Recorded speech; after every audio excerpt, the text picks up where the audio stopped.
Let's be honest, when I say ancient Egypt, what's the first thing that pops into your head? Probably pyramids, right? Hieroglyphs and a whole bunch of gods with animal heads. That's the story we all know, the one we grew up with. But what if there's another history, a divine history, hiding in plain sight within the pages of Scripture? Today, we're going to look at the story of Egypt through a completely different lens. The popular story is pretty straightforward. Ancient Egypt was this massive civilization built on worshipping countless idols. From Ra, the sun god, to Anubis, the god of the afterlife. It's the poster child for a pagan society. We see it everywhere: museums, movies, history books. But is that really the full picture? Well, what if that's not the whole story? According to some Islamic sources, this popular narrative is missing a huge piece of the puzzle. The Quran and the sayings of the Prophet Muhammad offer a counter-narrative, one that paints a picture not of an idolatrous nation, but of a land with a unique, honored status in the divine plan. So let's dive into this. First, let's just look at the Quran itself. Unlike a lot of other ancient places, Egypt isn't just some backdrop for the story.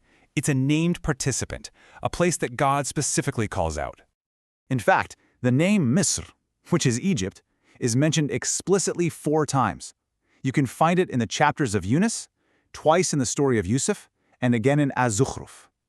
Just being named directly like that already sets it apart, It gives it this special scriptural significance. But it's not just the explicit mentions. There are verses that commentators argue point directly to Egypt's unique geography. Take this verse from Surah As-Sajda. It talks about driving water to a barren land to make it totally flourish. The argument here is that this barren land, or Ard al-Jaruz, is Egypt.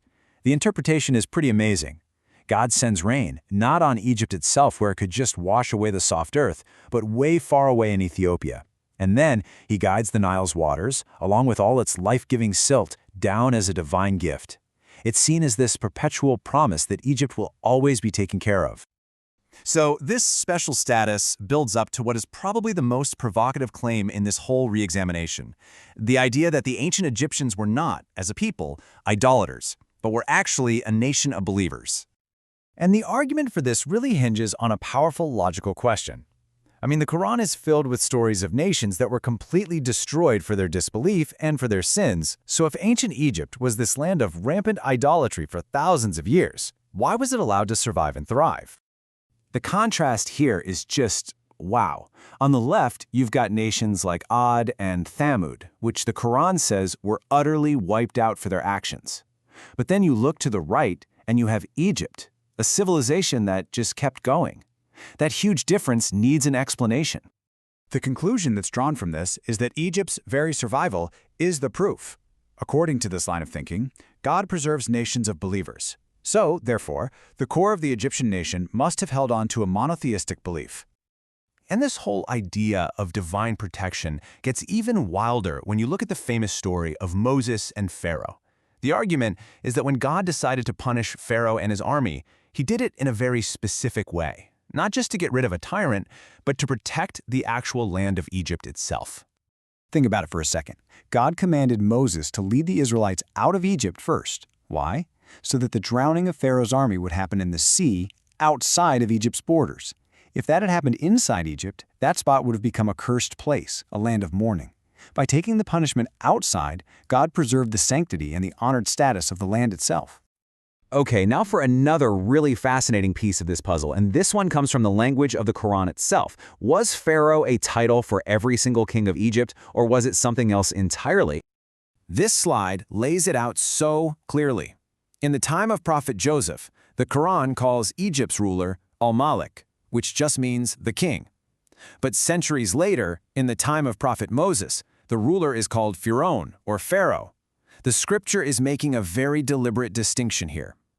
The argument is that Fir'aun is not a title at all. It's the proper name of one specific tyrannical man. And the proof is in the grammar. In Quranic Arabic, the name is treated as a non-declinable foreign name. That's a specific rule that's applied to proper nouns like Ibrahim for Abraham or Jibril for Gabriel. This move basically isolates the tyranny to one guy, setting him apart from the whole lineage of other Egyptian kings. So beyond the Quran, this whole perspective is backed up by the sayings of the Prophet Muhammad himself, which talk about the people of Egypt with this unique sense of respect and connection. Here we have a direct prophecy and a command, all in one. He foretold the opening of Egypt to Islam and then gave his followers an explicit order: treat the Egyptians well. And he gave two powerful reasons why: a covenant and kinship. So, what are these sacred bonds? The first is kinship through Hagar, an Egyptian woman who was the mother of Ishmael, the ancestor of the Arab people. The second is both a covenant and a kinship tie through Maria al-Qibtiyya, an Egyptian wife of the prophet and the mother of his son. These are deep, historical family connections that create a truly special relationship. And there's more. Prophet Solomon, who was known for his incredible power, waged war against the distant pagan kingdom of Sheba, yet he peacefully married the daughter of the king of Egypt, his immediate neighbor. The source asks a great question. Would a prophet who fights distant pagans marry into an idolatrous family right next door? It kind of suggests that a shared faith was the real foundation of their alliance. And this all brings us to the final theme. The idea that Egypt's special status isn't just about the past. It's an enduring divine promise of safety that actually extends far into the future. When Prophet Joseph finally reunites with his family, he welcomes them with these words. Now, according to this interpretation, that wasn't just him saying welcome home. It was a timeless declaration of God's promise of security for the land of Egypt. And the ultimate fulfillment of this promise is said to come at the end of days. Prophetic traditions say that when the destructive forces of Gog and Magog are finally unleashed on the world, God will command the prophet Jesus to gather the faithful to a sanctuary. And that one single safe haven on earth, it'll be Mount Tur in Egypt. So, what's the ultimate takeaway from all this? This scriptural re-examination, it's really an invitation to see a different story, to move beyond the narrative of a pagan past, and instead embrace a legacy that's rooted in monotheism, divine favor, and a sacred purpose. Which leaves us with a final, really powerful question to think about. Is this just a reinterpretation of ancient history, or does it suggest that Egypt holds a sacred and protected promise, not just for the past, but for all time?